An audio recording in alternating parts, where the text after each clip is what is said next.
Sponsored by the Big 98, Nashville's #1 for new country and the home of the Bobby Bones Show. We're thrilled to have on pop singer, songwriter, international. She does it all, and she's Nashville-based. Charlotte Sands, thanks so much for coming on the show. Thank you for having me. I'm so happy to be here. You know, I was telling you before we came in the studio, when I've heard, some of your recent music, I had to have you on the show because it's like you're doing such a unique thing, with kind of pop, punk rock, and with your background in folk music. How did you come up with this music? Oh, I mean, it's just been such a long time of different inspiration and different influences. I grew up on Bonnie Raitt and Sheryl Crow and Grace Potter and Shawn Colvin and all these incredible female singer-songwriters. And then when I was in high school, I found live music, which is I started going to shows of The Maine and Mayday Parade and kind of these bands that had this really high energy and these really inclusive audiences. And I think I found this space where I felt really excited about music, and I wanted to kind of be a part of the live show, and I tried to mesh those things together, and the influences of my songwriting but also the energy of the live shows that I love so much. And you do it so well, because I was listening to your single All Right, which is just it just grabs you. Thanks. But the music is so great, your voice sounds incredible, but also the deeper meaning of the lyrics. If you really listen to the lyrics, you're saying something in there. Thank you. Yeah, I mean, every song that I have out is about a personal experience and time in my life. And that song specifically was written at the beginning of the pandemic, at a time when I mean, everybody I think can relate to the feeling of there was so much uncertainty and so many questions and so much unknown and that we've never experienced before. And I was so confused about where my career was going to be and where my personal life was going, and having to quarantine by myself, living in a city and living alone. It was really scary. And so we ended up writing All Right about kind of the light at the end of the tunnel and holding on to hope. And I almost feel like we wrote it at a time when I had none and trying to convince myself to have some. It was almost like putting it out in the universe in this song and trying to force myself to be hopeful at this time. But and it's helped, and still singing it 2 years after we wrote it, and now it still relates so much to my life, and it's still a song that I gravitate towards when I need a little more hope. Well, I was going to bring up also on Charlotte Tour, it's also struck a chord with your fans and audience, because I think all of us felt that same way. Yeah. You just felt helpless and you're stuck at home, and also, particularly, now with mental health obviously being a focused issue, I think we can all relate.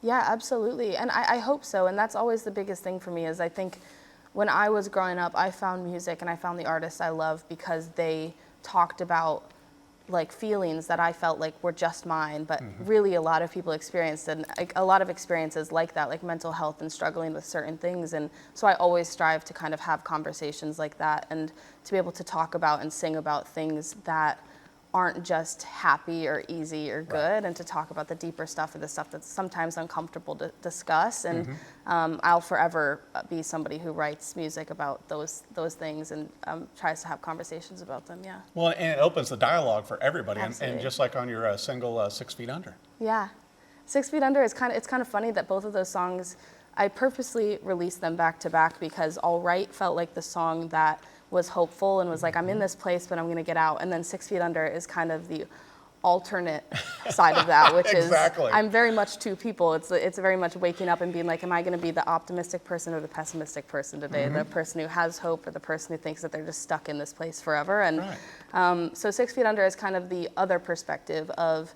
feeling like you can't get out and you're just kind of accepting where you are and kind of being in this hole. And so that either way, wherever you are, if you feel hopeful or if you don't, you can kind of choose which side of the story or choose what character you are that day and listen to either one of the songs. But now you have no excuse not to listen. Yeah, but exactly. But I think what's great about both the songs is it's either side of the coin. Exactly, yeah. And I think, as people, I think we're all that way. Right, and it's there's no you right don't know way.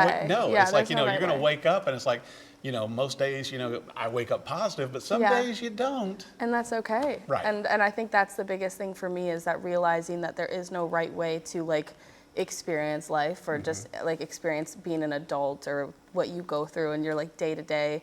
And that's the thing, is that everybody can just experience it in their own way and just Right. not feel like there's a right or wrong way to be happy or sad or. Well, and I it's wanted all to bring up different. also, you know, you've begun working with a charity also. Yes. Yeah, and it's very timely with Better Health. Yeah, BetterHelp. They're an BetterHelp, incredible.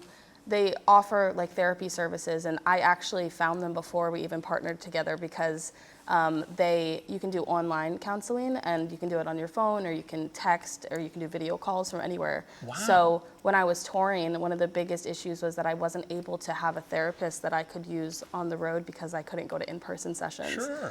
And so I ended up finding them and using them, and then I loved the company, and I love the way they work and the fact that they're just trying to make it more accessible for people to get counseling. And we actually partnered and are giving away a free month of therapy to anybody who wants it, so that you can just go to betterhelp.com/CharlotteSands and get a free month of therapy. What a great way to give back to your fans, though, also. Yeah. And, you know, something that you've used. And I think that, you know, like you and I were talking before we came in the studio, it's like we all need those kind of people. Yeah. And particularly, you know, going through the pandemic and in harder times, you know, you need it.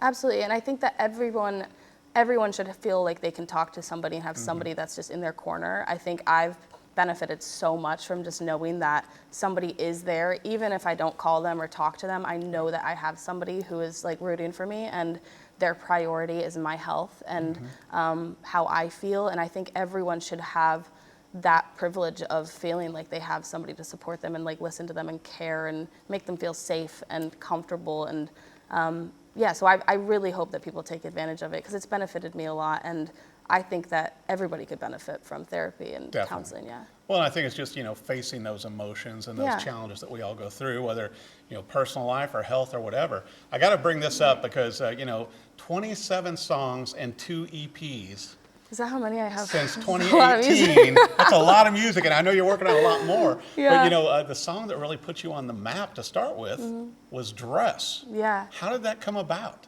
I mean, it was such like a random, I think so much of my career and my life is kind of like random. It just happens and then we chase it. I think everything is just like kind of up in the air, but it's always so fun. Dress happened when we it was a partially Harry Styles inspired song, which is so funny. I'm a huge fan of a lot of the artists right now who are kind of pushing the gender norms and society norms, and they push the boundaries of like what's expected from either like any gender. And so for me, when Harry Styles posted, he had like the Vogue cover when he was wearing a dress, and people were just up in arms about it. And I remember being so confused by why people were so upset about it. And it started this conversation because I had also realized like over the years that my understanding of confidence and what confidence and like what I was attracted to in a person was no longer this confidence of having to be like over masculine. It was this confidence of just being secure in who you are and expressing yourself and feeling like you're able to wear whatever you want to wear, be whoever you want to be. I was like, that's actually something that's really wonderful in a person, and I want everyone to feel that way. And so when we wrote Dress, it was kind of inspired by that feeling of meeting somebody who is just unapologetically themselves and feels free to express themselves and doesn't worry about criticism or judgment. And we wrote a song about that person and like meeting that person, and kind of just like this, we wanted to make a simple pop song that had kind of this deeper meaning, but didn't really like shove this onto people, because we just wanted everyone to be able to enjoy it and just be able to celebrate themselves and feel confident. And and so then I ended up posting a video of it on TikTok, and I was the last person in the world who ever thought that that was going to be something that was a part of my career. I was so stubborn about it, but I ended up posting a video of it, and it just blew up, and people just really related to it, which I'm so grateful for. Millions. Did you ever hear back from Harry? Not personally, but I do. Yeah, I have a feeling that I think he loves the song. I think so too, because I mean, I took my daughter to that tour when he was Did here in you? Nashville, Oh, and he's it was incredible. amazing. I was one Yeah. of 3 dads that was in the audience. I'm amazing. And I it love was You're ridiculous. a great dad for doing that. Yeah, he's so talented, and there's so many artists. I mean, there's so many artists that have been doing that for so long. Right. But it's really cool to have people in my generation that are kind of like vocal about all of that. And I mean, even like Youngblood and stuff, who I was like lucky enough to tour with. Right. And they just really stand up for what they believe in, and I just always will applaud that and support artists who do that, and hopefully I am one of those. I think you are, and I got to bring you. this up too. I mean, obviously, you know, you're nominated for a number of awards and everything Yeah. this year, which has to be exciting. But I wanted to talk a little bit. You know, in high school, you knew music was going to be it. Yes. Even though your parents kind of wanted you to do college and all this kind of Yeah. stuff. Your dad's a musician, your Yeah. mom's an actress. Yeah. And so, 18, you come to Nashville. Yeah, very young. I had just turned 18. I graduated high school like a week before, and I think it's so funny.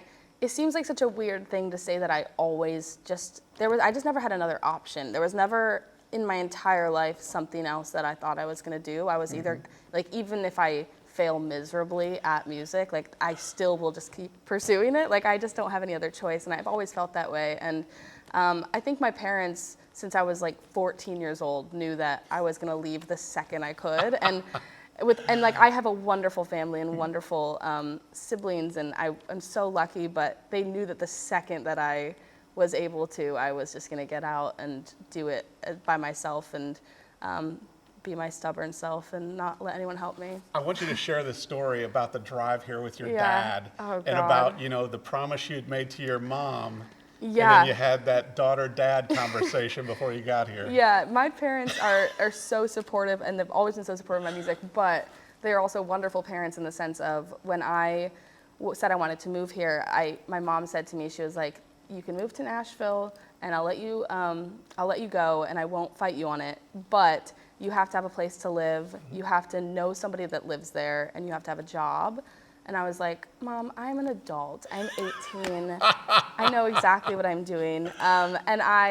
So my dad drove me down. He was going to drive me down and then fly back. And it's a 16-hour drive. And we got to I remember looking at the clock, and we got right to like the 8-hour halfway mark. And I turned to my dad and I was like, hey, don't be mad, really quick. But I don't know anybody that lives in Nashville. I don't have a job, and I don't have a place to live. And he basically said to me, if you can find all those things by the time we get there, I won't tell your mom, and I'll let you stay. And I was like, by this time we're already halfway, you know, like, what are we gonna do, turn around? So this is so funny, but at the time, Craigslist was like the way of doing that, which is now looking back, terrifying. Right. But It's all we had back then. It's all we had. Yeah, there was no Facebook groups. Market, It was very strange. And so I went onto Craigslist and looked up jobs in Nashville and people who needed roommates. And I ended up driving and going to a job interview at the mall, walking across the street, meeting a girl at Starbucks, and then we drove to an apartment complex and signed a lease on an apartment. Wow. And I stayed, and I've been here ever since. That is amazing. I just love I love the parent story though, because I can hear those words coming from myself. Yeah, it's so funny, and honestly, it's so funny. I'm so lucky. I can't even express how grateful I am for my parents, because having parents that support you when you want to do such a random creative thing instead of going to college, and just having them be there and be completely have always believed in me, and have always never even questioned if I was going to be able to make it happen or work it. They were just there for me. I mean, my mom, I was super homesick and really in a bad place for the first 3 months that I was here, because I was 18 and couldn't meet anybody, and you can't go out and meet people your age. No. I was so young. And but I remember calling my mom and be like, I'm coming home, and she told me, she was like, you have to give it 3 months and you're not allowed to come home. And she was like, if you have to stick it out for 3 months, you're gonna regret it for the rest of your life. And which was I can imagine the hardest thing for a parent to ever say, is that you can't come back. And I waited, and I got a job, and 3 months in, I was like, I'm never going home. This is where I'm supposed to be. And so it's not easy. It wasn't an easy transition. And for anybody who is following their dreams, it's not an easy thing, but I am so grateful that I stuck it out and that I am still here, and so much has happened and so much has changed. And so much more happening. You know, and I want to bring this up too, to where I think, you know, once again, still young, but you took a negative, you know, from touring, everything's going great, you're putting out music, you know, you're going on these tours, sharing stages, and then the pandemic hits. But you know, instead of, you know, just, getting bummed out about it, Yeah. you doubled down. Yeah, absolutely. I mean, I think for me, I started to realize that the only thing that really gave me, and maybe this isn't a very healthy thing, but I'll talk to my therapist about it. The only thing that gave me a lot of purpose was like releasing music, because it was the only thing that I could do, that I could release this into the world and then I could have interactions with people about it. And so Right. it kind of gave me like a talking point of something to, it's a new way to meet people. And that was kind of how I socialized, was like, if I release music, then I at least have something to like put my mind towards and work towards. And so I just like released as much music as I could. And I think a lot of people, when the pandemic hit, everybody was like, oh, we're like, a lot of people wanted to do the opposite, which I completely understand, and wait and see what was going to happen. And I was like, if I don't release music, I don't know what I'm going to do. This is, I'm alone in a house by myself every day. And so I just made as much music as I could and released as much of it. And it gave me something to do and people to talk to, and a way to express myself. And kind of like that was my outlet. Yeah. And that was honestly what got me through that. And I think I found it early on, and I realized that early on, luckily, and was able to kind of spend a lot of time on that. But in turn, by helping yourself, you helped others. You grew a fan base because they needed that. Yeah. They needed the music. They needed something. They needed to feel there was a bigger world. Right. So you helped yourself and your fans. Yeah, and I think that's what's so wonderful about it, is like it really started off from a place, but that was like my therapeutic thing. That was the way that I felt better and felt happier. And then it ended up connecting me to a bunch of people that I didn't even realize felt similarly, because it was such an isolating time and experience. And then I realized that so many people felt the same way, and other people don't have the similar outlets. And so I think a lot of people who had jobs that they weren't able to just write music in their room and release it, and they were just home. And I think that was really kind of like a bonding experience. And I was able to meet a ton of people, especially because of social media, and just have that like experience together and kind of make all these friends, which has been really exciting. Well, I got to ask you though, now that you're out, doing international world tours, Yeah. you're, you've been out with Youngblood, so you manifested that. Who would have thought that Everything you is would think about manifestation. that? And then you're on stage with Youngblood. Yeah, I mean, honestly, I feel like I am the poster child for manifestation at this point. I genuinely, I believe so hard in speaking things into the universe and saying what you want, and just being really outspoken about like your dreams and your goals. And I made a video basically as a joke saying like, take me on tour. And a few months later, I was going on tour with one of my favorite artists in the entire world. And then, I mean, everything after that kind of just happened in a similar way. Everything that every artist that I did an interview and said, I really want to work with Kellen Quinn from Sleeping with Sirens. And that day, they posted that clip of it, and he responded to my thing, and we have a song out together, and he's now a great friend of mine. And I think everything is just, I think if you just really vocalize what you want, and you like, I'm just like a very stubborn person, and I will chase after what I want until everybody is sick of me. And But it's working. It's working. If it wasn't yeah. working, I'm like, I don't know, Charlotte. But it's like, you're making this happen. It's the Boston resilience. Yeah, definitely. But I think that I'm really grateful that that's been like instilled in me my whole life. Is like, I just don't really take no for an answer, and I don't think I will. So I'm just here. But it's working though. I mean, with your music, with what you're doing, with your writing, with your performances, the crowds. It's got to be gratifying now to be out on the road and seeing these people face to face, singing incredible. your songs back to you. I mean, it's amazing. I wouldn't be able to have a career without all the people who like listen to my music and come to these shows. I owe them everything I have, and it's just such a wonderful experience to be able to relate to people and to feel like you have something in common with people that you don't even know. And I think that's the coolest thing, is being able to be on stage and have people who are friends or family that you've known for a really long time, but then and also have people that are in the audience that you've known for a couple months, that you met online, but then have absolute strangers that you've never met that are singing the words, so you know you have something in common because you have this feeling and you have these emotions that you guys all understand and relate to. So there is this like really weird universal connection at shows, and just getting to perform for people who understand you in that way. And it's really wonderful, and I'm so grateful I get to do it. The performing aspect of it is the most rewarding and wonderful part of my entire career. So I'm playing shows has been the best thing It's a ever. total rush. Yeah, it's the best thing in the entire world. I love it so Well, much. I think we need to put this out in the universe then. Yeah. Who else would you like to work with or go out on tour with, How Charlotte? much time do we have? I mean, just, you know, my maybe, list. Yeah, maybe we just, No. I just think now's the Yeah. time.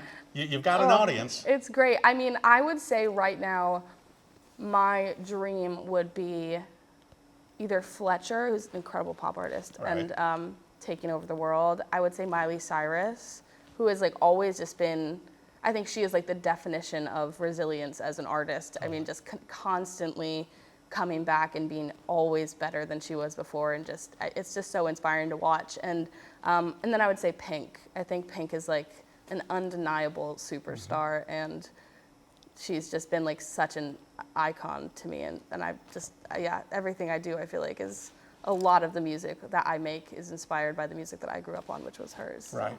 Well, there we go. We're putting it out in the air then now. I know, you heard it here first. I'm gonna text you in a week and be like, Exactly, you won't yeah. believe If you get a call from any of these people, it's like, I want you to text me, call me, I whatever. will, I Okay. absolutely will. You'll be the first to know. Well, I expect more incredible things to Yeah, happen for you this year, thank you. and also with the nominations for the awards, Yeah. but also incredible music. I want to make sure for our viewers, Yeah. you know, with All Right, with 6 Feet Under, and also with Better Help Yeah. that you're partnered with. Where should our viewers go for your website, for social media, Yeah. TikTok, obviously? All of it. I am at Charlotte Sands, so it's CharlotteSands.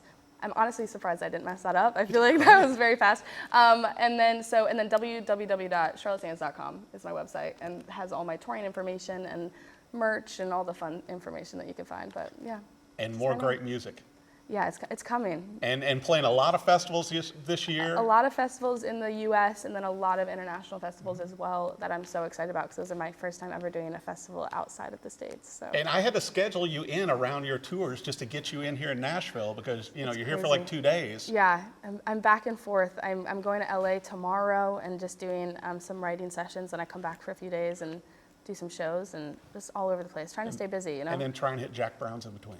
Always. Get a good burger. That is where I come back. That is my home base. I don't even go to my apartment. I just go straight to Jack Brown's. Oh, it's amazing. I'll tell you what, I love the music. I love what Thank you're you. doing, just with the great pop music, but also with the in-depth lyrics, Thank and you. helping everyone also with Better Help. Thank you so much. You know, Thank you for having me. It's and such a good talking thing to about it. do. And so be sure, add all the songs, you know, check her out on Spotify, however you're consuming music. There's going to be more great music coming out. And also, if you go to our website or TikTok, Better Help, which I think is a great thing that you're partnered with. And you want to go see her live, whatever festival, whatever show, Charlotte Sands. Thanks for coming on the show. Thank you so much for having me.